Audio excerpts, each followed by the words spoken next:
तो अगर आप अभी फर्स्ट ईयर में है या फिर सेकेंड ईयर में या फिर आप क्लब में जाने के लिए एलिजिबल है, तो DSA is the criteria. And DSA आपको इंटरव्यूज वगैरह में भी पूछे जाएंगे, सो जितनी जल्दी यू स्टार्ट उतना इट इज बेटर। यहाँ पर देखते हैं आप क्या सिलेक्ट करती हैं कंपनीज में, माइक्रोसॉफ्ट या मेटा।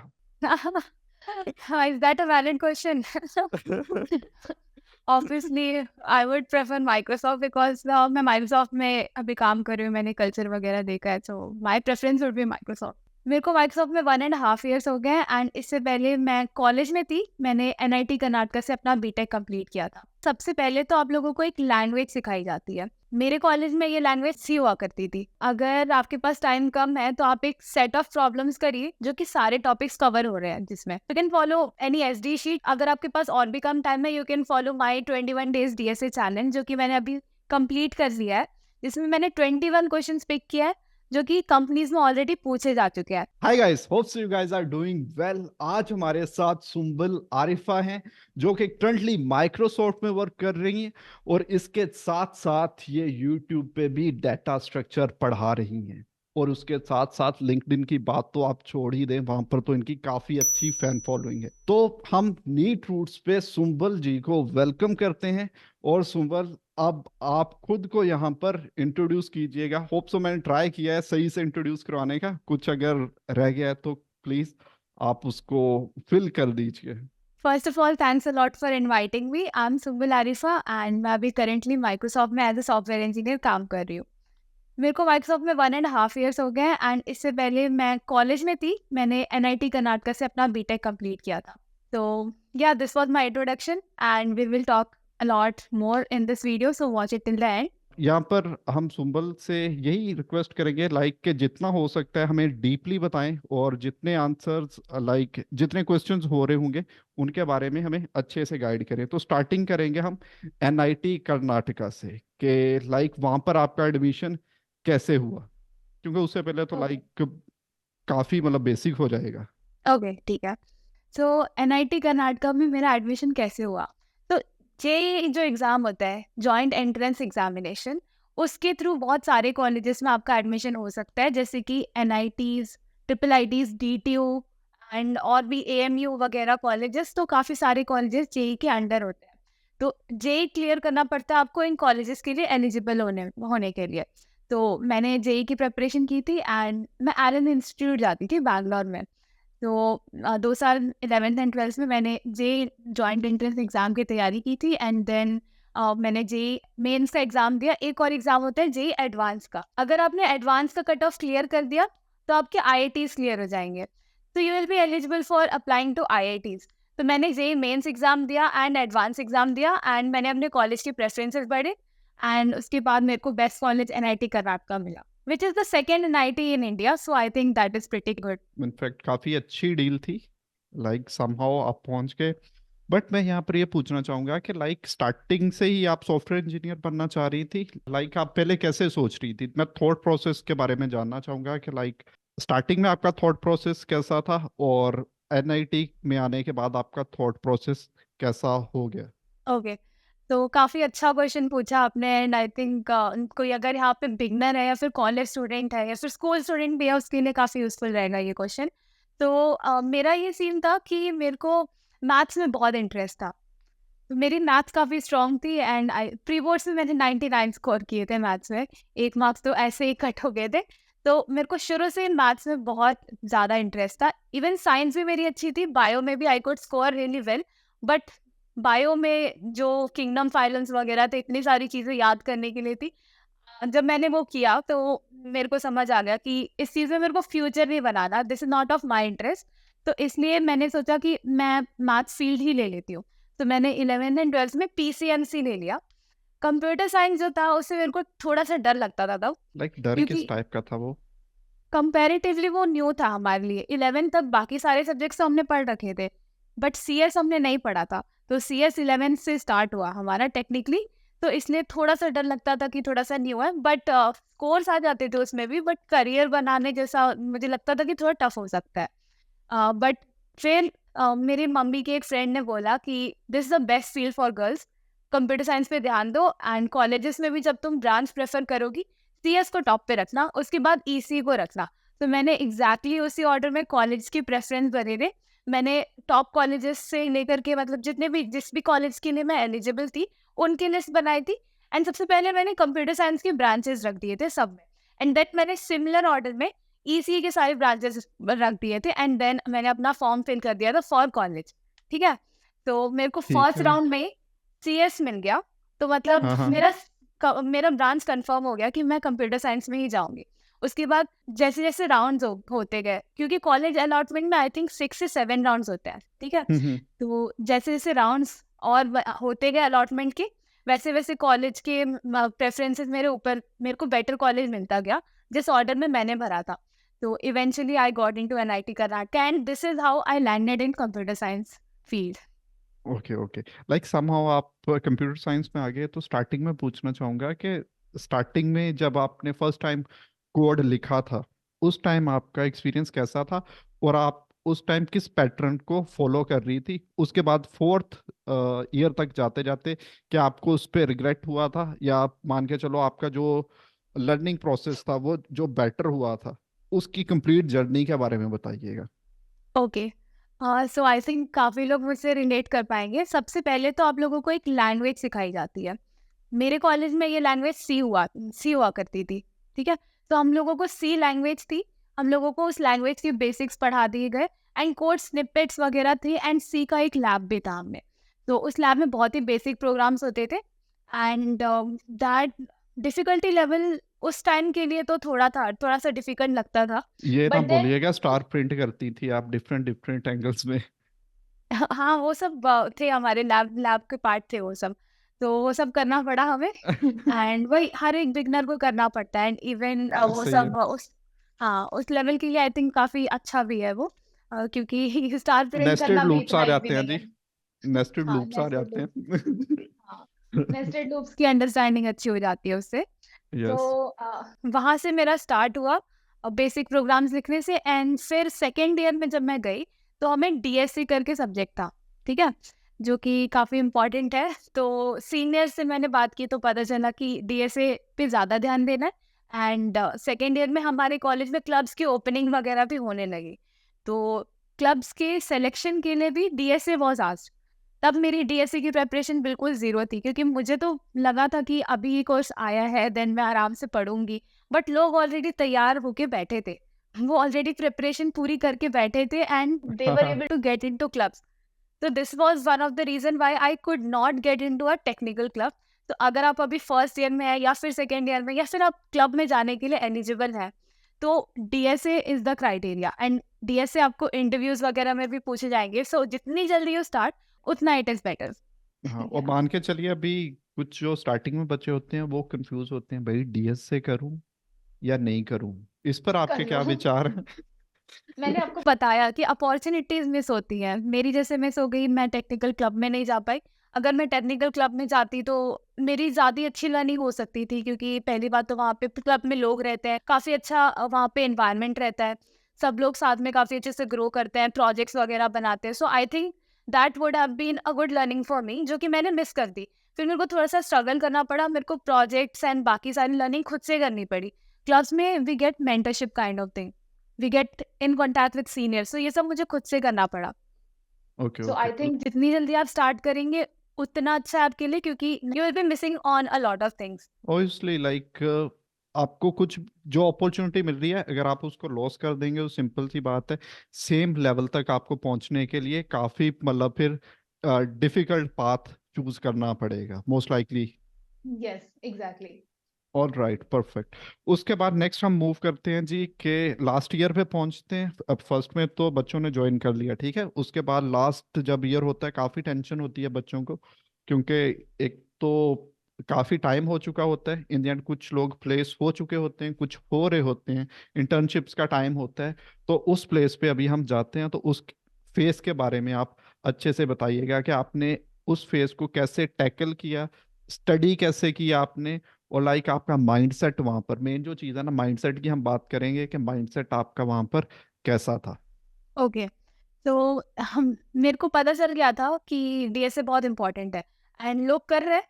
ज़्यादातर लोग बता नहीं रहे थे बट वो कर रहे हैं। ठीक है, तो मैंने पता करना स्टार्ट किया, कुछ लोगों ने फिर बताया कि वो लोग कोड फोर्सेस प्लेटफॉर्म यूज़ कर रहे हैं, तो मैंने कोड फोर्सेस से स्टार्ट किया। कुछ लोगों ने बोला वो इंटरव्यू बिट यूज़ कर रहे हैं, मैंने इवन इंटरव्यू बिट ट्राई किया।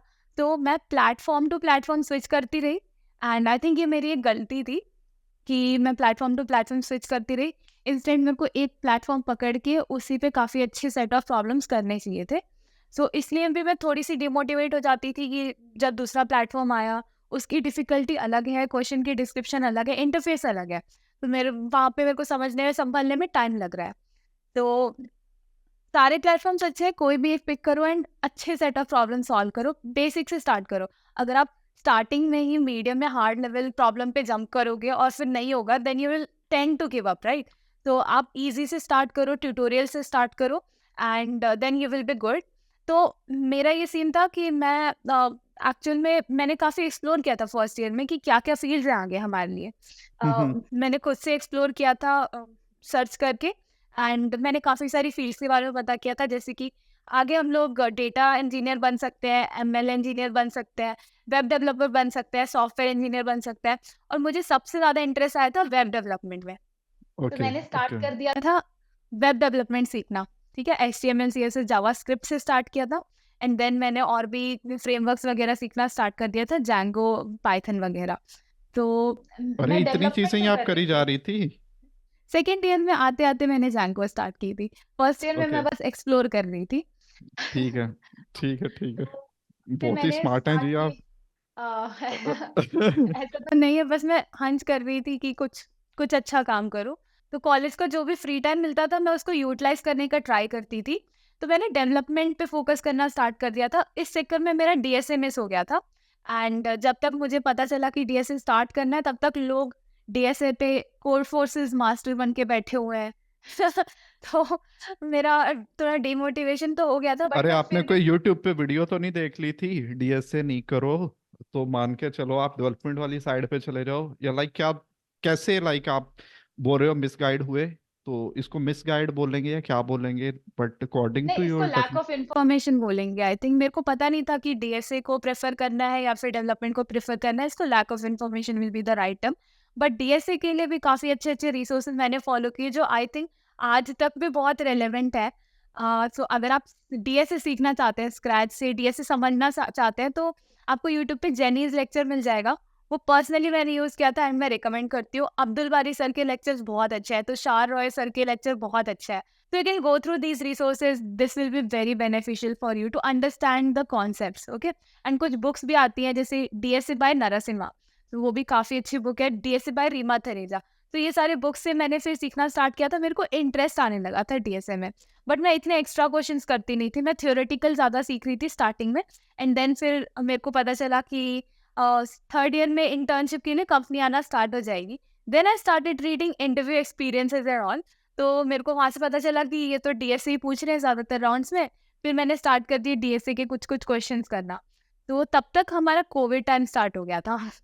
तो कोविड में मैंने बोला कि अपनी तैयारी अच्छे से करती हूँ, कोई बात नहीं, इतना टाइम मिस हो गया ऑलरेडी।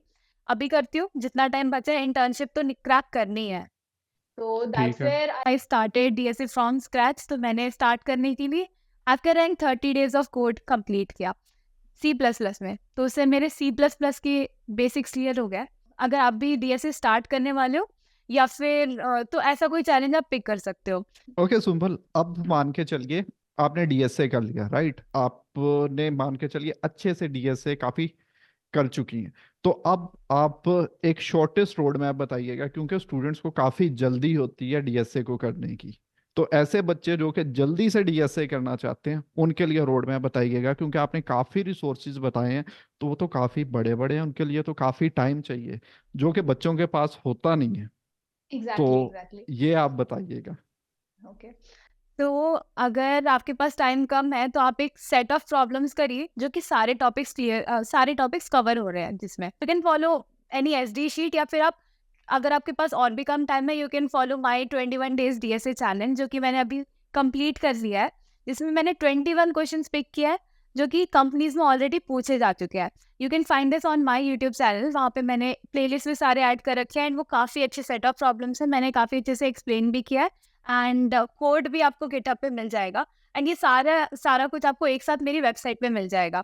तो अगर आप वो 21 क्वेश्चंस अच्छे से सॉल्व करोगे, आपको इंटरव्यू में काफ़ी अच्छा कॉन्फिडेंस रहेगा। तो I highly recommend that. So this is the shortest roadmap that I can recommend. अरे अब देखो, एक माइक्रोसॉफ्ट में लड़की जॉब कर रही है, 1.5 ईयर वहां पर जॉब कर चुकी है, फिर उनके बाद उन्होंने डिफरेंट कंपनीज के इंटरव्यू दिए थे। उसके बाद वो उन्होंने एक कंपनी पिक करी और उस जगह पर हैं, और कितने वो इंटरव्यूज दे चुकी हैं अभी तक, उसके बारे में भी हम बात करेंगे। बट जो उन्होंने शॉर्टेस्ट रोड मैप दिया है, तो सिंपल सी बात है, वो काफ़ी एक्सपीरियंस के बाद उन्होंने उसको डिज़ाइन करके रिप्रेजेंट किया है। तो मस्ट फॉलो कीजिएगा आप सभी, क्योंकि सुंबल ने अपना 100% दिया है इस पे। तो चलें, अब हम बात करते हैं कि आप 4th ईयर में हैं, उसके बाद आपने कंपनीज को कैसे अप्रोच किया था, उसके बारे में हमें बताइएगा। ओके, सो मेरा ये सीन था कि थर्ड ईयर में इंटर्नशिप के लिए मैं बैठी एंड फर्स्ट कंपनी में मैंने क्रैक कर ली। तो कौन मैंने सी थी वो डीएसए कंपनी? कॉलकम। तो ओके ओके। कॉलकम हमारी कॉलेज में फर्स्ट कंपनी थी जो इंटर्नशिप के लिए आई थी, एंड मैं उसमें बैठी एंड मेरा वो क्लियर हो गया। उसके बाद कॉलकम में मैंने इंटर्नशिप की थर्ड ईयर के बाद। एंड एक्सपीरियंस था वो आपको? क्या कुछ सीख रही थी आप उस इंटर्नशिप में? इंटर्नशिप में, ओके, सो पाइथन हमारी लैंग्वेज थी एंड पाइथन में एक फ्रेमवर्क पे हम लोग काम कर रहे थे। एंड काफ़ी अच्छी लर्निंग थी। हमें एक मेंटर असाइन हुई थी, मुझे एक मेंटर असाइन हुई थी, and that mentor was really really helpful, काफ़ी फ्रेंडली भी थी। बहुत अच्छे से वो बता रही थी कि ये करना है हमें, एंड ये रिसोर्सेज हैं जहाँ से we can I can start. तो I got a very good guidance, and internship के अलावा भी she gave very good guidance for my career, जो कि मैं आज तक फॉलो करती हूँ। तो इंटर्नशिप एक्सपीरियंस वाज ग्रेट। जो प्रोजेक्ट मैंने सुबल बनाया वो भी सुबल, काफ़ी इम्पैक्टफुल था। अभी हमें ये पता चल रहा है कि गाइडेंस मिल गई, राइट भाई, बट एक्चुअल में एक्सपीरियंस किस चीज का मिला, और उसके बाद उस इंटर्नशिप को आपको जॉब को क्रैक करने में हेल्प कैसे मिली? क्योंकि स्टूडेंट्स को यहाँ पर मैं क्लियर करना चाह रहा हूँ कि इंटर्नशिप कितनी इंपॉर्टेंट है आपके अपकमिंग करियर के लिए। ओके, सो इंटर्नशिप में यूजुअली आपको कोई प्रोजेक्ट असाइन होते हैं या फिर आपको मल्टीपल टास्क असाइन होते हैं। मेरे केस में मुझे मल्टीपल टास्क असाइन हुए थे एंड सारे टास्क काइंड ऑफ एक ही प्रोजेक्ट को राउट कर रहे थे। तो मेरा प्रोजेक्ट था, एक टूल था हमारा उसको ऑप्टिमाइज़ करने का, उसको मैं जितना ऑप्टिमाइज़ कर सकूँ उतना करना था मेरे को। एंड मैंने उसको काफ़ी हद तक ऑप्टिमाइज़ कर लिया था, कोड चेंजेस करके एंड डिफरेंट अप्रोचेस लगा के। तो in the end of the internship, जो कि मेरी 2.5 महीने की इंटर्नशिप होगी, उसके एंड में मैंने काफ़ी अच्छे से पीपीटी प्रिपेयर की एंड बाकी टीम्स के सामने मैंने पीपीटी जा कर के रिप्रेजेंट की। तो पीपीटी में मैंने काफ़ी अच्छे से टाइमलाइन वगैरह लिखी हुई थी जो मैंने पहले प्लान की थी। हर एक इंटर्नशिप में आप स्टार्ट करो टाइमलाइन लिखने से कि आपको इस इंटर्नशिप ड्यूरेशन में क्या करना है।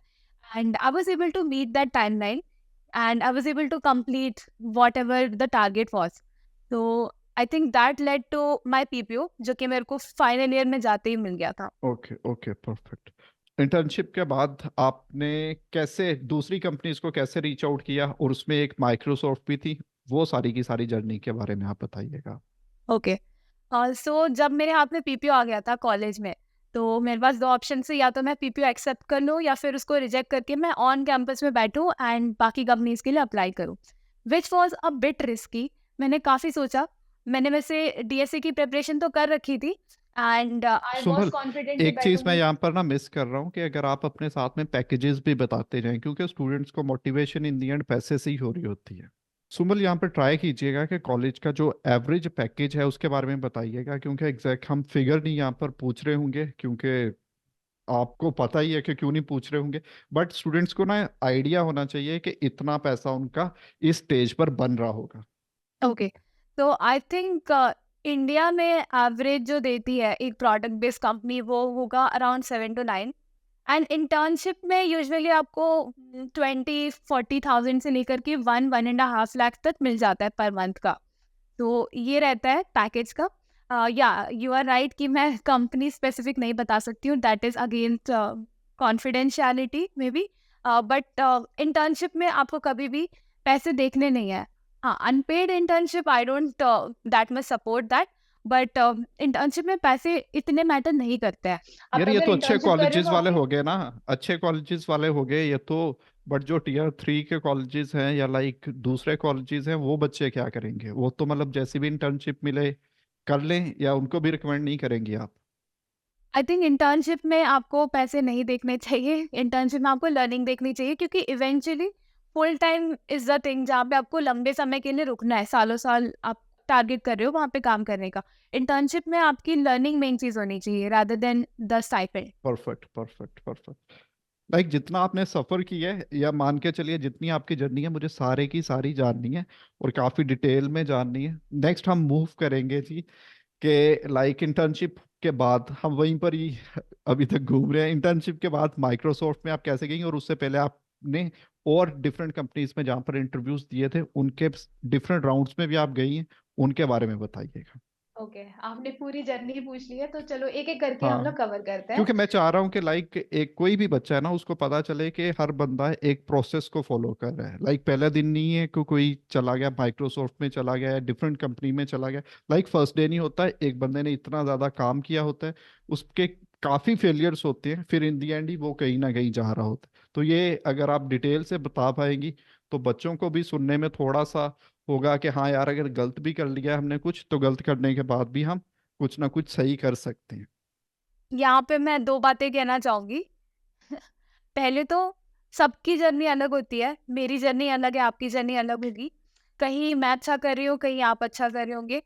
आप जहाँ पे भी हो, जिस भी स्टेज पे हो, आप किसी से बेहतर कर रहे होंगे एंड आपसे बेहतर कोई और कर रहा होगा। सो एवरीवन्स जर्नी इज़ डिफरेंट, ठीक है? पहली बात तो वो। एंड यहाँ पे मैं आपको अपनी जर्नी बता रही हूँ, इससे आप कुछ सीख सकते हो एंड आपको कुछ आइडिया लग सकता है, कुछ रोड मैप मिल सकता है। बट इवेंचुअली आपकी जर्नी रहेगी। ये फर्स्ट चीज़ है। दूसरी, it's okay to fail, it's okay to get rejected in interviews. मेरे को भी बहुत बार रिजेक्शंस आए हैं। कोई ऐसा नहीं होगा जिसको 100% हर बार सक्सेस हुआ, एंड सक्सेस का टेस्ट आपको नहीं पता चलेगा जब तक आप रिजेक्ट नहीं हुए होगे। आपको इसकी इम्पोर्टेंस पता नहीं चलेगी। आपको लगेगा सब कुछ ऐसे ही मिल रहा है। बट जब आप फेल होकर के कुछ अचीव करते हो ना, तो आपको पता चलता है कि यस, मैंने बहुत मेहनत से ये अचीव करी है, and then you value it more. So reject होना, फेल होना भी बहुत ही ज़रूरी है। तो मैं भी काफ़ी बार रिजेक्ट हुई थी। मैंने ऑफ कैंपस में बहुत ट्राई किया था, थर्ड ईयर में भी इंटर्नशिप में बहुत ट्राई किया था, सेकंड ईयर में भी मैंने बहुत ट्राई किया था। एंड क्योंकि आपने पूछ ही लिया माइक्रोसॉफ्ट के बारे में, मैंने माइक्रोसॉफ्ट में भी ट्राई किया हुआ था पहले से। सेकंड ईयर में ट्राई किया था, थर्ड ईयर में ट्राई किया था, एंड देन मैंने फाइनल ईयर में भी ट्राई किया था। बट मैं रिजेक्ट होती गई थी माइक्रोसॉफ्ट के लिए। And then final year starting में से जब मैंने रिजेक्ट हो जाती थी या किसी इंटरव्यू राउंड्स में होती थी? लाइक किस या कभी कॉल ही नहीं आई या रीच आउट ही नहीं किया माइक्रोसॉफ्ट में? किस टाइप के रिजेक्शंस थी? ओके, तो एक बार तो मैं ऑनलाइन टेस्ट राउंड में रिजेक्ट हुई थी।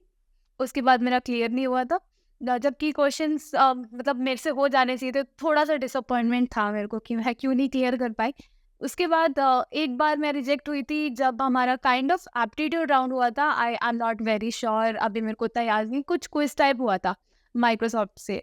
तो वहाँ पे मेरे को काफ़ी उम्मीद थी कि मेरा हो जाएगा, क्योंकि मैंने काफ़ी अपना 100% दिया था एंड मैं काफ़ी कॉन्फिडेंट भी थी, बट वहाँ पे भी मेरा नहीं हुआ। तो वो मेरी एक और रिजेक्शन थी। So these were my 2 rejections. But final year में मेरे को पता चल गया था इतने बार रिजेक्ट होने के बाद। माइक्रोसॉफ्ट से ही नहीं, मैंने और भी कंपनीज में ट्राई किया था। जैसे मैंने ओरेकल में ट्राई किया था, मैंने इंटरव्यूज दिए थे सेकेंड ईयर में एंड मैं लास्ट राउंड तक गई थी।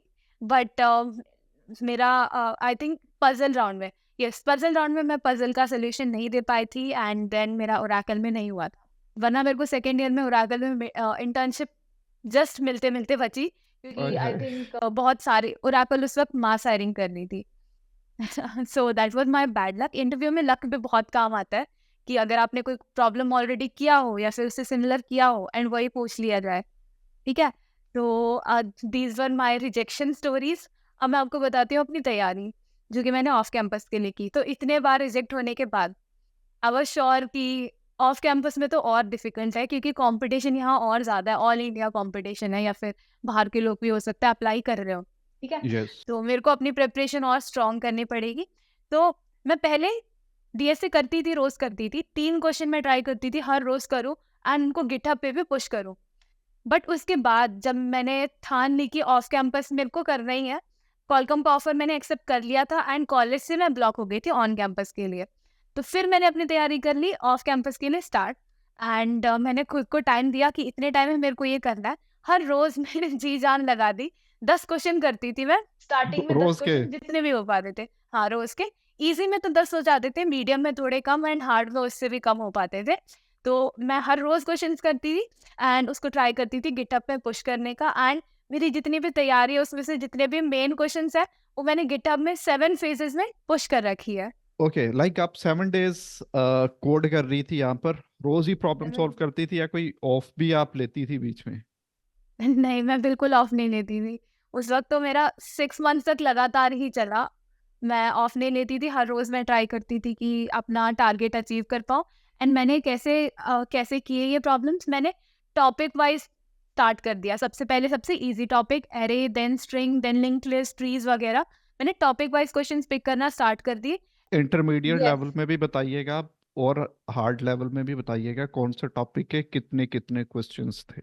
ओके, ये सारी इन्फॉर्मेशन आपको मेरे गिटहब पे मिल जाएगी। मैंने गिटहब पे सारे क्वेश्चंस डाल रखे हैं लिंक के साथ एंड सॉल्यूशन के साथ, ठीक है? तो आपके हार्ड टॉपिक जिसमें आपको ज़्यादा प्रैक्टिस चाहिए उसमें आते हैं DP and graph. These are the toughest topics and graph में भी बहुत कुछ आता है। सो ये सबसे ज़्यादा टाइम टेकिंग होने होने वाले हैं। बट अगर आपका अरेज़ क्लियर नहीं है, रिकर्शन क्लियर नहीं है, तो ये टॉपिक्स नहीं हो पाएँगे आपसे। तो आपको स्टार्ट तो बेसिक टॉपिक से ही करना है, ठीक है? उसमें भी मैं क्या करती थी, हर एक टॉपिक में प्रॉब्लम जितनी भी होती थी उनको मैं सॉर्ट कर देती थी easy, medium and hard level से एंड देन मैं ओके। इजी पिक करती थी, स्टार्ट करती थी इजी वाले क्वेश्चंस करना। जब मेरे को लगता था कि इजी वाले में मेरे को कॉन्फिडेंस आ रहा है तो मैं लेवल अप करके मीडियम क्वेश्चंस पिक कर लेती थी start. Then I used to start medium level question. जब मेरे को मीडियम में भी कॉन्फिडेंस आ जाता था देन मैं हार्ड हार्ड क्वेश्चन स्टार्ट करती थी। सो ऐसे करते करते मैंने काफ़ी सारे प्रॉब्लम्स किए and then this was my preparation for off campus. Then मैंने स्टार्ट कर दिए, जैसे ही ओपनिंग्स आई मैंने स्टार्ट कर दिया ऑफ कैंपस अप्लाई करना एंड मैंने काफ़ी सारे इंटरव्यू राउंड्स भी दिए थे। मैंने माइक्रोसॉफ्ट, अमेज़न, गूगल एंड और भी कंपनीज़ के इंटरव्यू राउंड्स दिए थे। Okay, like over and over, but मैं माइक्रोसॉफ्ट की यहाँ पर बात कर रहा हूँ। आप जो भी इंटर्नशिप की बात करें वहाँ पर भी आपने माइक्रोसॉफ्ट की बात करी। सेकंड ईयर हो, थर्ड ईयर हो या फोर्थ ईयर, उसके बाद अभी भी आपने माइक्रोसॉफ्ट की बात करी। तो क्या ये आपकी ड्रीम कंपनी थी? Yes, for sure. माइक्रोसॉफ्ट मेरी ड्रीम कंपनी थी शुरू से ही। मैंने एक्चुअल में एक लिस्ट बना रखी थी, जो कि मेरी टारगेट कंपनीज़ हुआ करती थी। माइक्रोसॉफ्ट उसमें से एक थी। ओके। तो बहुत सारी कंपनीज़ है उसमें एंड उन सब कंपनीज़ के मैंने इंटरव्यू एक्सपीरियंसेस रीड करना स्टार्ट कर दिए थे एंड उन सब कंपनीज़ के जितने भी रिसेंटली आस्क्ड क्वेश्चंस हैं मैं वो सब करना स्टार्ट कर दी थी। सो मैंने उन्हीं कंपनीज़ में अप्लाई भी किया था।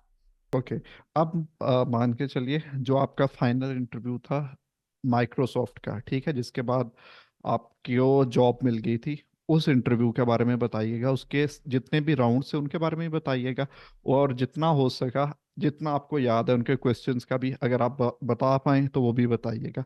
और उसके बाद जॉब मिलने की जो खुशी थी आपको, वो भी यहाँ पर हम एक्सपीरियंस करना चाहेंगे। ओके। ठीक है, तो इसको भी एक-एक करके आंसर करते हैं। सबसे पहले आपने पूछा कि माइक्रोसॉफ्ट में राउंड्स क्या-क्या थे? तो मैंने माइक्रोसॉफ्ट एंगेज मेंटरशिप के थ्रू किया था। इसमें कुछ एक्स्ट्रा राउंड होते हैं, ये लॉन्गर प्रोसेस होता है। वैसे इतना लंबा प्रोसेस नहीं होता है। नॉर्मली आपका क्या होता है, अगर ऑफ कैंपस आप अप्लाई कर रहे हो, फिर ऑन कैंपस भी कंपनी आ रही है, तो नॉर्मली ये राउंड्स रहते हैं। सबसे पहले रेज़्यूमे शॉर्टलिस्टिंग होती है, देन एप्टीट्यूड राउंड होता है, उसके बाद आपका ऑनलाइन टेस्ट राउंड होता है, देन टेक्निकल इंटरव्यूज़ होते हैं 3 से 4 या फिर 2 से 4 एंड देन उसके उसके बाद एक ऑप्शनल बिहेवियरल या फिर एचआर राउंड होता है, जो कि सारी कंपनीज़ नहीं देती हैं एंड उसके बाद आपको पता चल जाता है if you are getting that offer और नॉट। तो ये जनरल राउंड रहता है। बट माइक्रोसॉफ्ट में मैंने एंगेज मेंटरशिप प्रोग्राम के थ्रू किया था, जहाँ पे एक राउंड और होता है। मेंटरशिप मतलब हमें प्रोजेक्ट बनाना होता है एक मेंटर के अंडर, वो मेंटर ओके। माइक्रोसॉफ्ट के फुल टाइम एम्प्लॉय होते हैं। तो ठीक है। उसके लिए मैं सेलेक्ट हुई थी एंड देन मैंने प्रोजेक्ट बिल्ड किया था एंड ये 28 डेज़ का प्रोजेक्ट था। मेरा प्रोजेक्ट सेलेक्ट हुआ, ऑल इंडिया से सारे लोग बैठे रहते हैं, हर एक कॉलेज के होते हैं, ऑल इंडिया से सेलेक्ट होते हैं एंड फिर उसके बाद जो भी लोग जिनका प्रोजेक्ट सेलेक्ट हुआ है, वो जाते हैं नेक्स्ट राउंड तक एंड नेक्स्ट राउंड होते हैं इंटरव्यू राउंड्स। तो 3 से 4 टेक्निकल इंटरव्यू राउंड्स होते हैं। मेरे केस मतलब में 3 राउंड्स हुए थे। शुंबुल काफी कंपटीशन को आउट करके आगे जा रही हैं, राइट? हाँ, कॉम्पिटिशन तो रहता ही है, कॉम्पिटिशन तो रहता ही है। ऑफ कैंपस में और ज़्यादा रहता है, मैंने जैसे बताया ऑल इंडिया रहता है हमारा कॉम्पिटिशन। ओके, सो 3 से इंटरव्यू 4 में टेक्निकल राउंड्स। पहुंच गए हम अब, ठीक है। हाँ, इंटरव्यू में मेरे से मीडियम हार्ड लेवल के डीएसए प्रॉब्लम्स पूछे थे। सब्जेक्ट्स भी पूछती है माइक्रोसॉफ्ट, एंड शायद ये process time to time change हो जाए कि क्या पूछना है या फिर क्या नहीं। तो मेरे से सब्जेक्ट्स भी पूछे थे एंड डीएसए के प्रॉब्लम्स पूछे थे, एंड रेज्यूमे भी मेरा पूछा गया था, जो मैंने रेज्यूमे में इंफॉर्मेशन फिल की थी उसके बारे में भी पूछा गया था। सो you can find interview experiences, plenty of recent interview experiences on websites like GFG, LeetCode, etc. So you should read them before sitting for any company interviews. Okay, I hope this tells everything. Perfect. उसके बाद last round का आप अपना ही बताइएगा, वो तो बच्चों ने फॉलो कर लिया। हम ये भी जानना चाह रहे हैं लाइक कॉन्फिडेंस लेवल आपका क्या होना चाहिए उस जगह पे, आप कैसे चीज़ों को टैकल कर पाएंगे, क्योंकि रीड करके उनको पता चल गया, उनके पास लाइक कुछ ना कुछ उन्हें आइडिया हो जाएगा कि मुझे इन चीज़ों को सॉल्व करना है, बट वहाँ पर कॉन्फिडेंस लेवल आपका कैसा होना चाहिए, उसके बारे में अगर आप बता पाए तो। जितना कॉन्फिडेंस हो उतना अच्छा है। Firstly that is a thing, और सेकेंडली कि कॉन्फिडेंस गेन कैसे कर रहा है। तो अगर आपको उस चीज़ की नॉलेज है तो आपका इवेंचुअली कॉन्फिडेंस दिखेगा, ठीक है। यस। एंड अगर आपने वो क्वेश्चन ऑलरेडी कर रखा है तो आप और एक्साइटेड हो जाओगे। इतना एक्साइटेड आपको दिखना नहीं है, आपको कॉन्फिडेंट रहना है, ठीक है। एंड ये कॉन्फिडेंस आपको आएगा प्रैक्टिस करके। काफ़ी अच्छे से आप प्रैक्टिस करो क्वेश्चंस, एंड उसके बाद सेकेंड चीज़ है, आपको एक्सप्लेन करना आना चाहिए वो। अगर आप एक्सप्लेन नहीं कर पाओगे तो इवेंचुअली आपका कॉन्फिडेंस खत्म होते जाएगा, ठीक है। तो एक्सप्लेन करना अगर आपको बेटर तरीके से सीखना है तो उसके लिए भी मल्टीपल ऑप्शन है आपके पास। सबसे बेस्ट ऑप्शन तो ये है कि आप मॉक इंटरव्यूज दो, अपने दोस्तों को दो, फैमिली को दो, उससे आपका कॉन्फिडेंस काफ़ी बिल्ड होगा।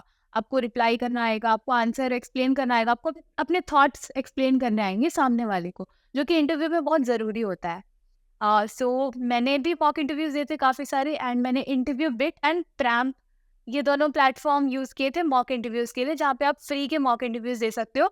आपको 2 रोल प्ले करने होंगे एज़ एन इंटरव्यूअर, ताकि समझ पाओ आपकी इंटरव्यूअर क्या एक्सपेक्ट कर रहा है, and then as an interviewee. तो आपके साथ कोई और एक पेयर मैच होगा, जो खुद भी दोनों रोल्स प्ले करेंगे। तो मॉक इंटरव्यूज़ दो and then you will be confident. Okay, like interviewer की जगह पे खुद को रख के देखो कि क्या ये बंदा सही लग रहा है, क्या लाइक आपको अगर वो सही नहीं लग रहा तो डेफिनेटली जो इंटरव्यूअर है उसका एक्सपीरियंस काफी ज्यादा होगा आपसे, तो उसको आप कैसे ही सही लगोगे, right.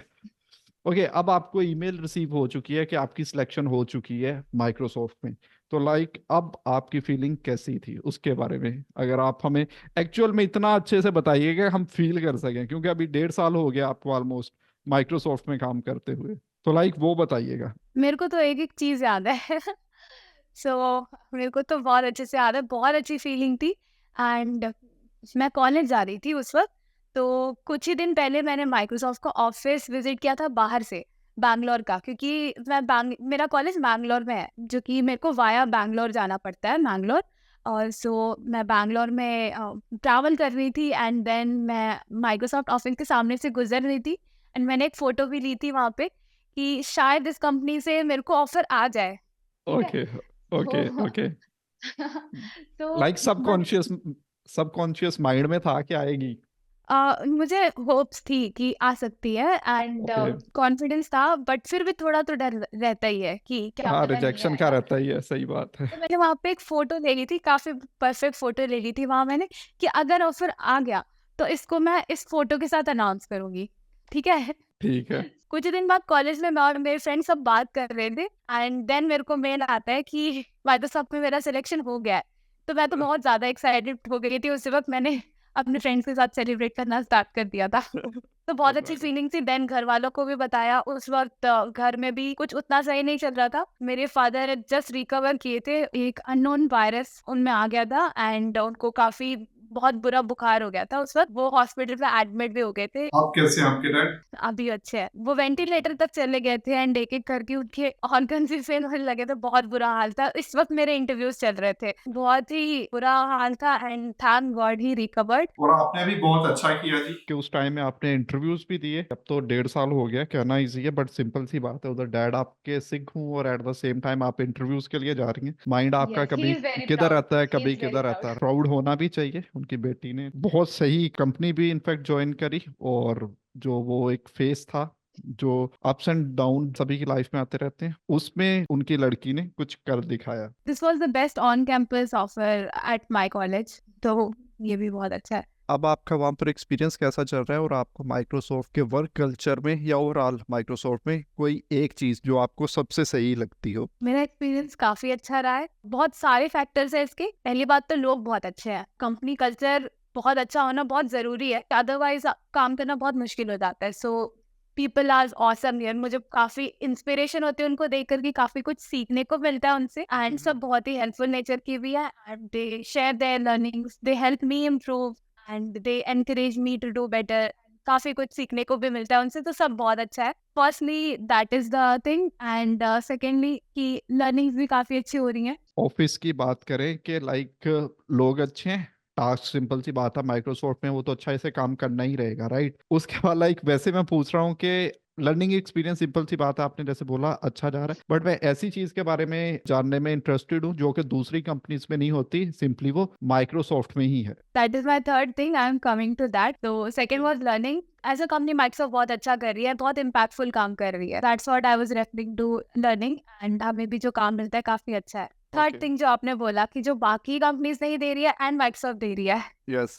So that is the flexibility. तो काफी फ्लेक्सिबल है कल्चर यहाँ पे। आई एम नॉट श्योर कि सारी टीम्स देती है कि नहीं, but I am currently working remotely, तो ओके। फ्लेक्सिबल वर्क कल्चर मेरे को बहुत अच्छा लगता है। फ्लेक्सिबल माइक्रोसॉफ्ट क्या, हर चीज ही फ्लेक्सिबल है अगर आप रिमोट काम कर रही हो तो हाँ। इससे बढ़ के और हो गया ही तो ये मेरे को इसलिए अच्छा नहीं लगता क्योंकि मेरे को घर पे बैठना अच्छा लगता है। This is not the reason. Reason ये है कि मैं जब चाहूँ घर से काम करूँ, जब चाहूँ किसी भी ऑफिस से काम करूँ, किसी भी ऑफिस में विजिट करूँ। तो this is why I like this flexibility and remote work. मैंने अभी तक वही किया and I prefer that. Work from office के अलग पर्क्स होते हैं, सो वो भी काफी अच्छा होता है आपकी इनिशियल जर्नी के लिए। स्पेशली वर्क फ्रॉम ऑफिस काफी अच्छा रहता है, but this work place flexibility मैंने इसका काफी अच्छे से यूज किया है। मैंने माइक्रोसॉफ्ट में जितने भी R&D ऑफिसेज है सारे विजिट कर लिए एंड सभी बहुत अच्छे हैं, एक से एक ऑफिसेज हैं। परफेक्ट। लाइक ट्रैवलिंग भी साथ में होती रहती है? यस। अभी लाइक 1.5 ईयर हुआ है, दैट्स परफेक्ट। उसके बाद सुम्बुल, अगर देखा जाए आपके लिंक्डइन पे अच्छे खासे फॉलोअर हैं, उतने हमारे यूट्यूब चैनल पे सब्सक्राइबर नहीं है जितने आपके लिंक्डइन पे फॉलोअर हैं, और वहां पर मोस्टली ऑडियंस भी एक डिफरेंट टाइप की रहती है, ठीक है? अभी जितने भी स्टूडेंट्स हमें देख रहे हैं उनका लिंक्डइन पे डेफिनेटली अकाउंट होगा। पहले नंबर पे तो सुम्बुल को जा करके सभी फॉलो कर लें। उसके बाद सुम्बुल हमें यहाँ पर बताएंगी कि एक्चुअल में हम लिंक्डइन पे कैसे इतने फॉलोअर्स ले सकते हैं, मतलब कोई भी पर्सन कैसे इतनी ऑडियंस को रीच कर सकता है। सबसे पहले तो जब मैंने स्टार्ट किया था अपनी प्लेसमेंट रिसोर्सेज वगैरह शेयर करने से, अपनी जो मेरी प्रेपरेशन थी उसकी जर्नी शेयर करने से। एंड मेरा यही पर्पस था कि मैं कुछ कम्युनिटी को कंट्रीब्यूट करूं, जो भी मैंने तैयारी की है अपनी लर्निंग वगैरह सब शेयर करूं। एंड एग्जैक्टली मैंने वही किया था। इंटरव्यूज की क्या क्या राउंड्स हो सकते हैं एंड जॉब हंटिंग कैसे करनी है, मैंने ये सब डॉक्यूमेंट्स बना के एंड पोस्ट बना के शेयर करना स्टार्ट किया था। मैंने ये फॉलोअर्स के लिए बिल्कुल नहीं किया था एंड मुझे नहीं पता था इससे कितने फॉलोअर्स आएंगे, बट लोगों को पसंद आता गया एंड लोग मुझे फॉलो करते गए and that's why it reached around 2.4 lakhs। अभी ऐसे ऐसे धीरे धीरे अपने आप ही आते गए। So that was a reward that I got and thanks for all the love and support. तो जब लोगों को हेल्प मिलती गई इससे मुझे भी मोटिवेशन आती गई कि yes I should do it more. And जितना भी मैं अपनी तरफ से बना सकती हूँ, रिसोर्सेज वगैरह बना सकती हूँ, रोड मैप बना सकती हूँ, मैं बना के अपना टाइम इन्वेस्ट करके प्रॉपर पोस्ट फॉर्म में उनके साथ शेयर करूं। And that is the reason I started a YouTube channel as well, जहाँ पे मैंने वीडियोस में ये सब एक्सप्लेन करना स्टार्ट कर दिया जो कि पोस्ट में पॉसिबल नहीं होता है। सुबल, आपके ऑलमोस्ट 2,40,000 के पास लिंक्डइन पे फॉलोअर्स हैं, राइट? अब ये एक कोई छोटा नंबर नहीं है, मान के चलिए अगर यूट्यूब पर देखा जाए हमारे सब्सक्राइबर से भी ज्यादा 2,40,000 हो रहे होते हैं, तो लाइक ये फिगर आपने कैसे रीच किया? मैंने स्टार्ट किया था रिसोर्सेज वगैरह शेयर करने से, क्योंकि मैंने काफी तैयारी की थी एंड देन मेरा कंपनी में हुआ एंड काफी स्ट्रगल भी किया था। CS में थी, टेक फील्ड में थी, मेरे को बिल्कुल गाइडेंस नहीं थी, तो मुझे लगा मेरे को शेयर करना चाहिए एंड मैंने एग्जैक्टली वही किया। मैंने सब कुछ डॉक्यूमेंट करना स्टार्ट कर दिया एंड एक एक करके शेयर किया। मैंने अपना प्लेसमेंट रिसोर्स शेयर किया, एक टेक्निकल इंटरव्यू में क्या क्या पूछे जाते हैं, क्या क्या राउंड्स होते हैं, वो सब शेयर किया एंड ऐसे करके मैंने पोस्ट करना स्टार्ट कर दिया एंड लोगों को पसंद आता गया। वो मेरे को आके फीडबैक्स देते थे कि ये हेल्पफुल है और डाउट्स पूछते थे एंड मैं उन डाउट्स के ऊपर भी पोस्ट बनाने लगी। That is how I started post on LinkedIn and जैसे जैसे लोगों को पसंद आता गया और लोगों तक पहुंचता गया, फॉलोअर्स भी इवेंचुअली साथ में हो गए। मेरा कभी भी ये एम नहीं था कि मैं फॉलोअर्स गेन करने के लिए कर रही हूँ। मेरा एम तो हमेशा यही था कि मैं कुछ कम्युनिटी को कंट्रीब्यूट कर रही हूँ, yeah this was my journey to 40K followers. आप मान के चलिए, इसको हम थोड़ा सा ब्रेक डाउन करते हैं कि आप डिफरेंट टाइप का डेफिनेटली कंटेंट आप पोस्ट करती होंगी, इन पर लाइक्स नहीं मिले तो हम ये वाला कंटेंट पोस्ट कर देते हैं, उसके बाद आपको थोड़े थोड़े लाइक्स मिल रहे होंगे, उसके बाद थोड़े और आगे लाइक्स, और उसके बाद होता है कि मान के चलो जब आपको पता चल गया हाँ अब मैं ये वाला कंटेंट पोस्ट करती रहूंगी तो डेफिनेटली लोग और आते रहेंगे। इसको थोड़ा सा स्टेप बाय स्टेप बता दीजिएगा, क्योंकि इस आंसर को सुनने के बाद जो भी बंदा लिंक्डइन पर है उसके फॉलोअर्स बढ़ने चाहिए फिर। अगर आप फॉलोअर्स के लिए लिंक्डइन यूज कर रहे हैं और आपको फॉलोअर्स इंक्रीज करना है लिंक्डइन पे, तो सबसे यस। पहले तो यू कैन एनेबल लिंक्डइन का क्रिएटर मोड। ठीक है, आपको अपनी प्रोफाइल में वो ऑप्शन मिल जाएगा, उसको एनेबल कर लोगे, you will get access to LinkedIn analytics. तो जब भी आप पोस्ट करोगे आपको एनालिटिक्स जो है आपके पोस्ट का वो मिल जाएगा, जिसमें आपका डेमोग्राफिक बेस्ड हो जाएगा, जॉब रोल बेस्ड हो जाएगा कि आपकी जो पोस्ट है वो किस टाइप के ऑडियंस तक पहुंच रहा है। आप उन एनालिटिक्स को रीड कर सकते हो एंड वैसे टाइप की पोस्ट और बना सकते हो। तो एक तो वो तरीका है ताकि आपकी उसी फील्ड में कम्युनिटी और बनती रहे। दूसरा है कि जो भी आपको लगे बहुत अच्छी लर्निंग हो सकती है बाकियों के लिए, वो शेयर कर दो, तो उससे भी काफी अच्छे आपके पोस्ट हो जाएंगे। एंड उसके अलावा आपको काफी अच्छे प्रोजेक्ट्स वगैरह पे भी काम करना है एंड अपनी प्रोफाइल में डालना है, ताकि आपकी प्रोफाइल शोकेस होके आए। लोग अगर आपकी प्रोफाइल पे आए तो वो काफी इंप्रेस होने चाहिए आपकी प्रोफाइल से। सबसे पहली चीज, इन केस अगर आपकी लिंक्डइन प्रोफाइल नहीं है अभी तक, तो सबसे पहले तो आप वो बना लो। एंड उसके लिए मैंने यूट्यूब पे एक डेडिकेटेड वीडियो भी बनाई है एंड लिंक्डइन पे मैंने एक डेडिकेटेड प्लेलिस्ट भी रखी हुई है, that is cracking the LinkedIn code. And आपको वहां पे